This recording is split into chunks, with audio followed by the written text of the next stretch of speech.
Hello and welcome dito sa Lifeline. Kayo ba ay interesado kumuha ng house and lot? Kayo ba ay nagbabalak kumuha ng rent to own?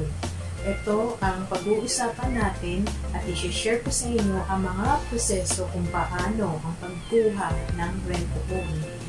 As a salesperson po, minsan meron din akong mga kliyente, nalimitan ko mga OFW, kaya i-share ko to sa inyo para makatulong din naman sa mga naghahanap or gustong makakuha ng idea kung paano ang mga proseso ng pagkuha ng rent to own. Okay, huwag kalimutang mag-subscribe, mag-like at i-share na rin itong video.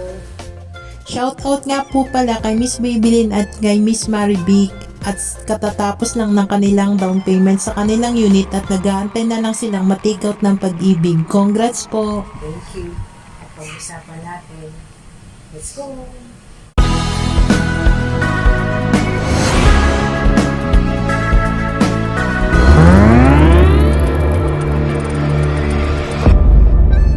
Step 1, ang tinatawag na reservation.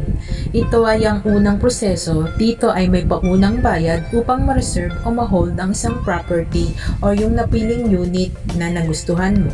At ipapakita sa iyo ang map at doon ka mamimili ng location na nagustuhan mo. Take note po, ang reservation po ay kasama sa kabuang presyo o halaga ng bahay at ito ay ibabawas sa total contract price.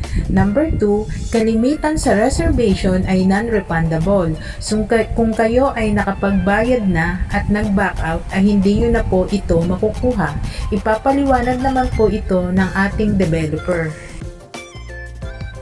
Punta naman tayo sa ikalawang step. Ito ay ang down payment. Makalipas ang isang buwan ng inyong reservation ay mag-start na kayo ng down payment na kung saan magbabayad kayo every month direct sa developer. Sila ang magbibigay ng haba ng panahon kung kailan ito matatapos. Kalimitan ay 1 to 2 years ang ibinibigay sa kliyente. Upang mabuo ang down payment, kalimitan ay 10 to 20% ito ng halaga sa kabuang presyo ng bahay. Depende ito sa developer kung paano ang mode of payment. Mayroong post-dated check or auto-debit.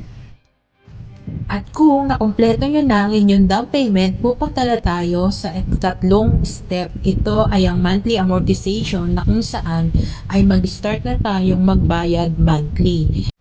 Na kung saan ay magbabayad na tayo sa ating napiling housing loan company. Dito na papasok si Pag-ibig Financing or Bank Financing. At meron din tayong tinatawag na in-house. Magkikwentuhan natin yan sa susunod. Abangan lang. At kung ilang years ang inyong monthly amortization ay ibabase rin sa inyong edad. Pag mas may edad ay mas maikli ang ibibigay nilang terms 10 to 15 years. At kung mas bata, 25 to 30 years. 1 eternity later. At pag nakatapos na kayo sa inyong down payment at fully paid na kayo, kalimitan nag-stop payment ito habang ipinaprocess ito ang inyong housing loan. At pag na-approve na at na-take out na ito, mag-antay lang ng mga 3 months at ready to move in na kayo. Congrats!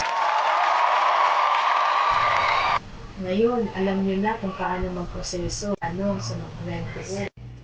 Kung meron kayong mga question or suggestion, huwag kalimutan na mag-iwan lang ng comment. O kaya, Mag-message lang sa akin, meron tayong FA page. Pwede kayong mag-message kung interesado kayo.